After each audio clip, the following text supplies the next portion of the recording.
ಬೆಳಿಗ್ಗೆ ಎದ್ದು ಕೆಲ್ಸಕ್ಕೆ ಹೋಗಕ್ಕೆ ರೆಡಿ ಆಗಿ ಅಡಿಗೆ ಮನೆಗೆ ಹೋಗಿ ನಮ್ಮವ್ವ ನಾಷ್ಟ ಏನು ಮಾಡ ಅಂತ ನೋಡಿದೆ. ನಮ್ಮವ್ವ ಏನು ಒಗ್ಗಾರಿ ಕೊಡ ಅಂತಿದ್ಲು. ನಾಷ್ಟ ಏನು ಲೇಟ್ ಆಗತ್ತಡೆ ಅಂತಂದು ಹೊರಗೆ ಬಂದೆ.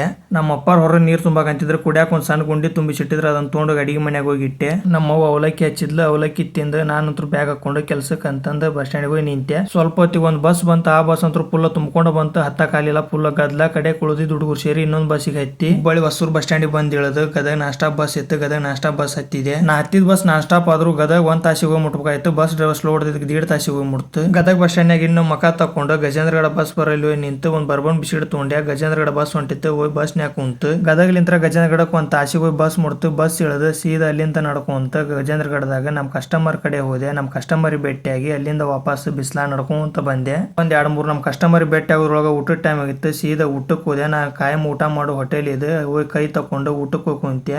ಈ ಹೋಟೆಲ್ನಾಗ ಹೋಳಿಗೆ ಊಟ ಭಾಳ ಸ್ಪೆಷಲ್. 80 ರೂಪಾಯಿ ಹೋಳಿಗೆ ಊಟ. ಇಲ್ಲೇ ಊಟ ಮಾತ್ರ ಚಲೋ ಇರ್ತೈತಿ. ನೀವು ಬಂದಾಗ ಒಮ್ಮೆ ಗಜೇಂದ್ರಗಡಕ್ಕೆ ಟ್ರೈ ಮಾಡ್ರಿ. ಊಟ ಮಾಡ್ಕೊಂಡು ಇನ್ನೊಬ್ರು ನಮ್ಮ ಕಸ್ಟಮರ್ ಭೇಟಿಯಾಗಿ ಬಸ್ ಸ್ಟ್ಯಾಂಡಿಗೆ ಬಂದೆ. ಬಸ್ ಇನ್ನೂ ಬಂದಿದ್ದಿಲ್ಲ. ಬಸ್ ಸ್ಟ್ಯಾಂಡ್ ಬಾಜು ಇರೋ ಟೀ ಪಾಯಿಂಟ್ ಹೋಗಿ ಚಾ ಕುಡಿದು ವಾಪಸ್ ಬಂದೆ. ಗದಗ ಹೋಗೋ ಬಸ್ ಬಂತು. ಗದಗಿ ಮಠ ಬಸ್ಸಿಗೆ ಬಂದು ಗದಗ ಬಸ್ ಸ್ಟ್ಯಾಂಡ್ನಾಗ ಹುಬ್ಳಿ ನಾಷ್ಟಾ ಬಸ್ ಬರಲ್ ನಿಂತಿದ್ದೆ. ಕಡೆಕ್ ಒಂದು ಬಸ್ ಬಂತು. ಸೀಟ್ ಅಂತೂ ಇದ್ದಿದ್ದಿಲ್ಲ. ನಿಂತ್ಕೊಂಡ ಹುಬ್ಳಿ ಮಠ ಬಂದು ಕಡೆಕ್ ಹುಬ್ಬಳ್ಳಿ ಹೊಸೂರು ಬಸ್ ಸ್ಟ್ಯಾಂಡಿಗೆ ಬಂದು ಇಳಿದು ನಮ್ಮ ಊರ್ ಮ್ಯಾಗ ಶಿವಳ್ಳಿ ಕಟ್ಟಿ ಬಸ್ ಇತ್ತು. ಬಸ್ ಹತ್ತಿ ಟಿಕೆಟ್ ತಗೊಂಡು ಹಿಂದಿನ ಸೀಟ್ನ್ಯಾಗ ಕುಂತಿದ್ದೆ. ಯಾಕಪ್ಪ ಅಂತಂದ್ರೆ ಬಸ್ ನೋಡಿದ್ರೆ ಈ ಪರಿಕಲ್ಲಿ ಇರ್ತೈತಿ. ನಮ್ಮ ಊರು ಬಂದಾಗ ಇಳ್ಯಾ ತ್ರಾಸ ಆಗ್ಬಾರ್ದು ಅಂತ ಕುಂತು ನನ್ನ ದಿನ ಇಲ್ಲಿಗೆ ಮುಗಿಸಿದೆ.